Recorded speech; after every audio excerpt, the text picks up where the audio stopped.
século XX, dentre os vários casos que vamos contar nesse canal sobre o processo de desenvolvimento de Minas, de embate entre forças modernistas e conservadoras no estabelecimento de uma narrativa sobre o papel de Minas Gerais, está o conflito entre Juscelino Kubitschek e o arcebispo Dom Antônio Santos Cabral sobre a Igreja da Pampulha. E, apesar de ser um exemplo simples, ele reflete muito bem as diferentes visões da sociedade mineira sobre o futuro deste estado. Sem dúvidas, Juscelino é um político pouco abordado aqui em Minas e o mais relevante do nosso estado. Ele saiu de Diamantina, foi para Belo Horizonte, depois para o governo de Minas e depois para a presidência da República, e com um papel de destaque se analisarmos a sua contribuição ao processo de desenvolvimento e de modernização de Minas e do Brasil. Ele foi a personificação do progresso, ele foi o prefeito, governador, presidente que olhava para o futuro, aquele que incluiu a palavra desenvolvimento no vocabulário político nacional. Na trilogia dos discursos históricos de Juscelino, publicado por Carlos Alberto Teixeira de Oliveira, que tenho comigo aqui, ganhei diretamente do autor, há o seguinte trecho de uma fala do então presidente. Reivindico para mim a inclusão da palavra desenvolvimento no vocabulário político brasileiro, porque antes ninguém percebia o conteúdo dessa palavra. Era só ordem e progresso. E dentre várias outras questões, ele foi o político mineiro mais relevante por desejar mudar o modo de agir e de pensar do mineiro, ou nas palavras de Pierre Bourdieu, o hábitos, ou seja, como que as práticas individuais se articulavam com a estrutura social, e o meio, ou de uma outra forma, como que o indivíduo é moldado pela sociedade e como que ele a reproduz por meio das suas ações.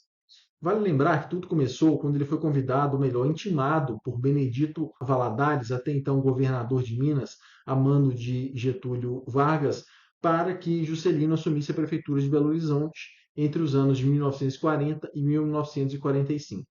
Chamado de prefeito furacão, ele implantou uma série de reformas urbanas de caráter modernizador.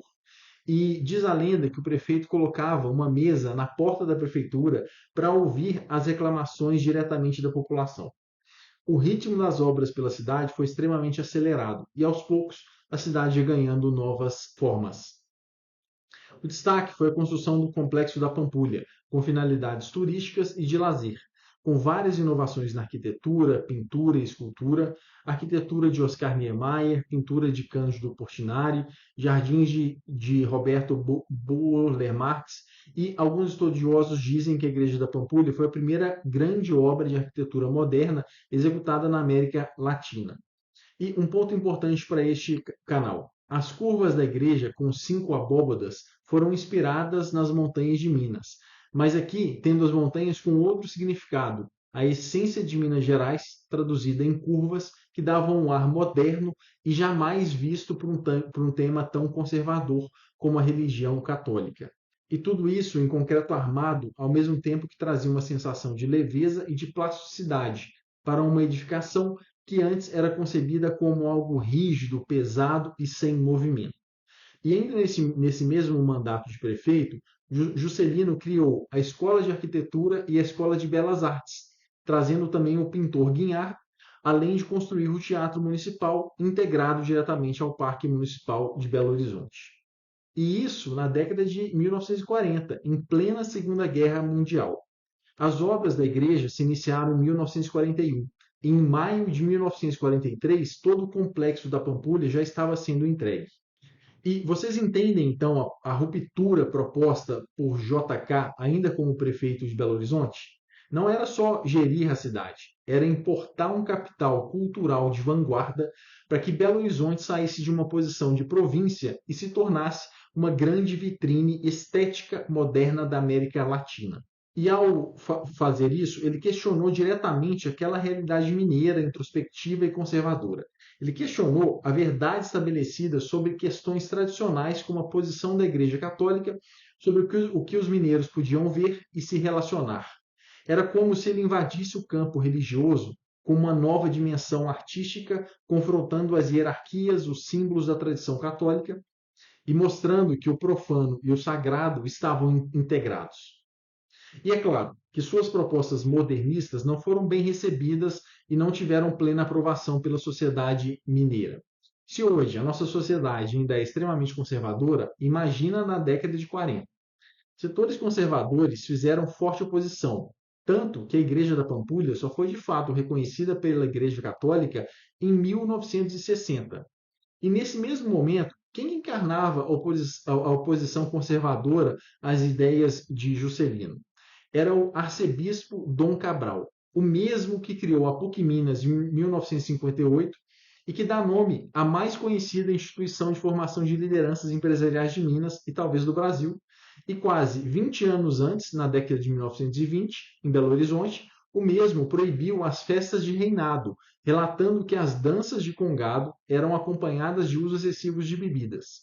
E lembrando que a bebida, junto de cânticos e de danças, era sim utilizado para pessoas chegarem em transe, isto é, um estado alterado de consciência e de experiência com a divindade, práticas vindas diretamente de religiões de matriz africana.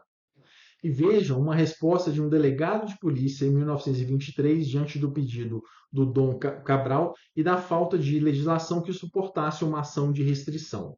Ele fala o seguinte: depreende-se da nota que o senhor arcebispo de Belo Horizonte deseja a intervenção da polícia para a proibição dos tradicionais festejos denominados reinados, que ainda se realizam em alguns municípios do estado. Entro em dúvida sobre a competência da polícia intervir nesse caso, proibindo a realização de tais festejos.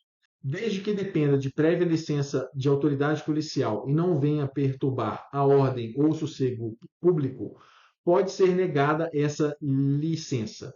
Creio não existir na legislação penal dispositivo que proíba a realização de festas dessa natureza e, neste caso, pode a autoridade exercer essa proibição?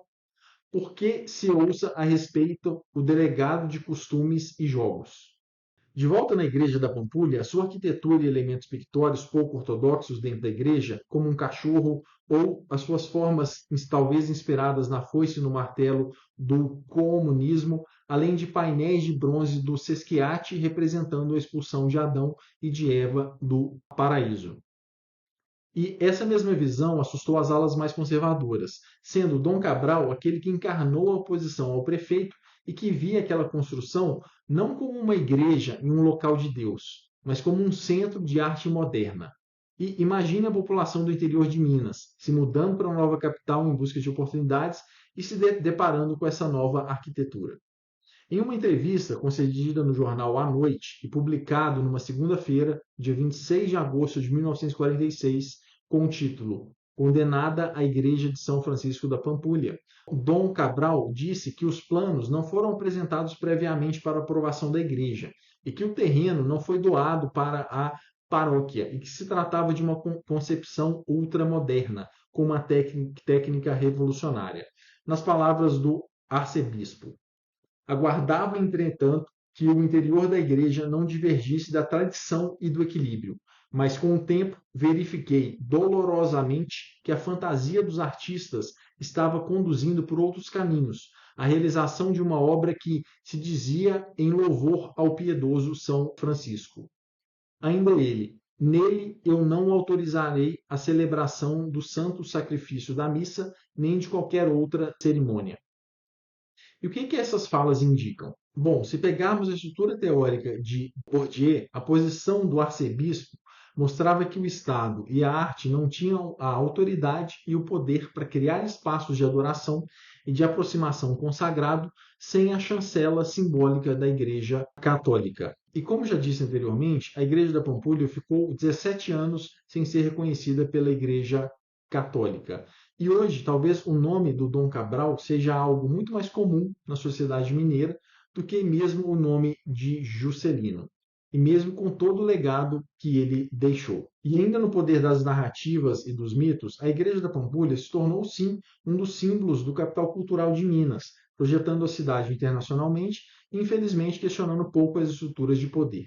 É como se a tradição incorporasse um novo símbolo, mantendo o controle do discurso. E por que esse símbolo do modernismo não foi capaz de subverter aquela sociedade tradicional, conservadora e católica? É uma pergunta para desenvolver uma tese, mas eu posso me arriscar a dizer que talvez Juscelino, com uma cabeça muito à frente do seu tempo, não tenha conseguido fazer uma ponte entre aquela sociedade agrária e analfabeta para uma sociedade moderna, onde o povo pudesse realmente ocupar os espaços públicos de forma livre, rompendo hierarquias e estabelecendo uma nova forma de se relacionar com o bem público. Ou, de uma outra forma, a gente pode questionar se o novo ambiente de contemplação estética servia de fato para encontro da população e para ações políticas. E a população, será que ela se sentiu pertencente a esse novo espaço ou o via apenas como objeto de consumo cultural ou de uma exclusão econômica e social diante das várias casas de luxo ao redor? É um ponto polêmico para um outro momento de discussão. E aqui vale uma última reflexão sobre o pêndulo das forças modernistas e conservadoras. Vocês sabem quando que a Igreja da Pampulha foi de fato reconhecida? Somente quando houve uma mudança no papado em Roma e assumiu o Papa João XXIII. Foi tido como um Papa modernista e que manifestou interesse em expor no Vaticano a Via Sacra de Portinari. E esse mesmo Papa, cujo nome era Angelo Giuseppe Roncalli, com o apelido de Papa Bom, devido à sua proximidade com o povo e com os mais pobres, ele esteve à frente da Igreja Católica somente por 5 anos, entre 1958 e 1963, e foi responsável também por convocar o Concílio Vaticano II, que modernizou a Igreja Católica, preparando-a para o século XXI a partir da adoção de uma linguagem muito mais compreensível para todos, com o fim da celebração das missas em latim e com a adoção das línguas vernáculas, ou seja, com as línguas faladas pela população em comum, com a adaptação da liturgia e com a retirada de menções em latim e a adoção de um calendário simplificado da Igreja. Ele também foi um papa que se destacou pelas relações diplomáticas, aproximando-se dos líderes da União Soviética e criando uma comissão para a unidade cristã, para tecer laços de amizade entre as igrejas protestantes e ortodoxas. Já fugindo do tema do vídeo, houve várias idas e vindas nesse tema de celebração da missa em latim. Recentemente, Bento XVI, tido como um papa muito mais conservador, permitiu a retomada dessa prática e depois, em seguida, o Papa Francisco revogou a decisão do Bento XVI. O que a gente quer mostrar aqui é que as forças conservadoras e modernistas em Minas encontram e sempre encontraram respaldo de ondas na esfera nacional e mundial. É como se fosse um embate de vai e volta e que está conectado a algo muito maior, com caráter mais atemporal e determinístico. Daí a importância de entendermos algumas situações e histórias a partir do estudo dos mitos. O embate entre JK e Dom Cabral mostra então que Minas não é uma linha reta em direção ao progresso, mas um pêndulo que oscila entre o desejo de futuro e o medo de perder o controle sobre o passado. Acompanhe a gente, tem muito mais histórias legais para aparecer aqui. Obrigado.